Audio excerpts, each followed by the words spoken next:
I do this so many times, pick up the saw, just start cutting. But you always got to check that it's square. It's a bit pointless starting, you know, checking it right at the start there, because you know, you're wobbling off. You're better off checking as you go, you know, on the longer run. And I can see, looking at that, it's just very slightly out. See the light shining through it, maybe. So I'll just need to. You can press on the saw a little, and it'll, you know, it'll tilt the blade just that little bit. Or I'll alter the setting a little bit. But I've done that so many times. You know, you cut loads of boards, you square them off. Then when you come to put your cabinet together, it's out of square, because all your joints are just that fraction out. It doesn't matter about that cut, that's just a rough cut, just to bring it into size. Right, so I just made a fine adjustment on that. And you could put a line on a square timber like this, you know, put the timbers on, cut it, and you'll be able to see, you know, a square line, and you'll be able to see if the blade was out, you know, a lot more, because it'd drift more the wider the timber is. But I would say that you always have to check your square on the stuff that you're working with. And that was pretty good to me. It's pointless putting a square on the saw, like I've said in the past, you know, with all your machines, table saws, everything. Use a square to get them something like. Cut a piece of wood and check your piece of wood.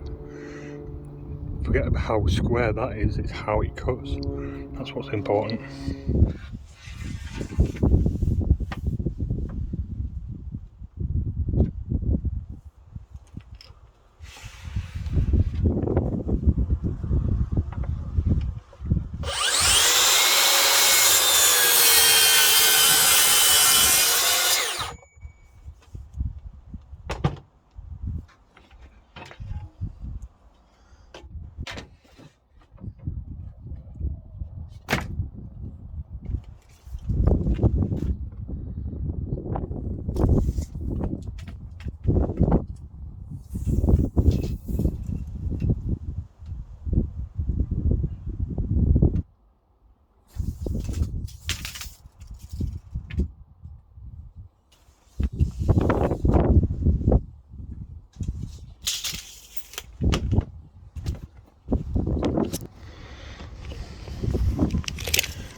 2422.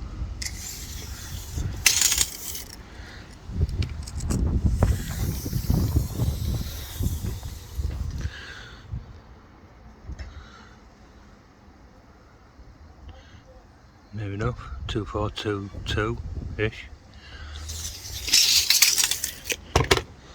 So that's about the squarest thing that I've got now.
Right, this board it's very hard, you know, good battery in there, fairly new blade, but it's resin and hardwood, so you know it's going to be hard, but it's chipping out a little bit on the top, so I always cut face down, you know, that's the face underneath, so any damage I put up, you know, these are sort of, you can just feel them, they'll show when it sprays.